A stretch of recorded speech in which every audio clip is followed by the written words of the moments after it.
ಕೂಡ ಸೊಳ್ಳೆಯಿಂದ ಬರ್ತವೆ. ಡಯೇರಿಯಾ ಅಂತಂದ್ರೆ ಅತಿಸಾರ ಅಂತೀವಿ.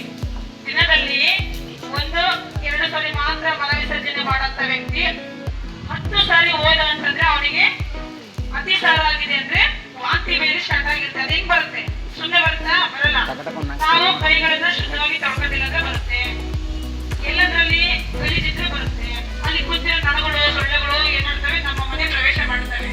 ಅವೇನು ಹೇಳಿ ಬರಲ್ಲ, ನಮ್ಮ ಮನೆಗೆ ಹೇಳದೆ ಬರ್ತವೆ. ಹಾಗಾಗಿ ನಮ್ಮ ಸುತ್ತಮುತ್ತ ವಾತಾವರಣ, ಚರಂಡಿ, ರಸ್ತೆಗಳು ಎಲ್ಲ ಸ್ವಚ್ಛತೆಯನ್ನು ಕಾಪಾಡ್ಕೋಬೇಕು. ಆಮೇಲೆ ಸಮುದಾಯ ಶೌಚಾಲಯಗಳು ಆಗಿರ್ಬೋದು, ನಿಮ್ಮ ಮನೆಯಿಂದ ಶೌಚಾಲಯಗಳು ಆಗಿರ್ಬೋದು, ಅದನ್ನ ಕೂಡ ಸ್ವಚ್ಛತೆ ಕಾಪಾಡ್ಕೋಬೇಕು.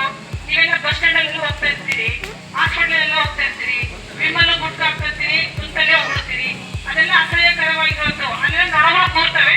ಅವೇ ನಮ್ಮ ಆಹಾರದಲ್ಲಿ ಬಂದು ಸೇರ್ಕೊಂಡ್ಬಿಟ್ಟು ನಮ್ಮ ಆಹಾರ ಜೀವನ ಕೆಡಿಸ್ತಾ ಇದ್ದಾವೆ.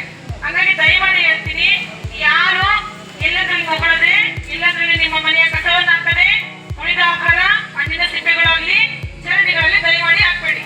ಸರಿಯಾದ ರೀತಿಯಲ್ಲಿ 4 ಭಾಗಗಳಾಗಿ ಹಸಿ ಕಸ ಮತ್ತು ಒಣ ಕಸ, ಅಪಾಯಕಾರಿ ಮತ್ತು ಈ-ವೇಸ್ಟ್, ಎಲೆಕ್ಟ್ರಾನಿಕ್ ವಸ್ತುಗಳು ನಿಮ್ಮ ಮನೆಯಲ್ಲಿ ಶೆಲ್ ಆಗಿರ್ಬೋದು, ರಿಮೋಟ್ ಆಗಿರ್ಬೋದು, ಫ್ಯಾನ್ ಆಗಿರ್ಬೋದು, ಮಸ್ಕಿಟೋ ಸುಳಿಯೋ ಬ್ಯಾಟ್ ಆಗಿರ್ಬೋದು, ಏನೇ ಇರಲಿ ನಿಮ್ಮ ಎಲೆಕ್ಟ್ರಾನಿಕ್ ವಸ್ತುಗಳನ್ನ ಹಸಿ ಕಸದೊಂದಿಗೆ ಬೆರೆಸದೆ ಸಪರೇಟ್ ಆಗಿ ಹೇಳಿಕೊಟ್ಟ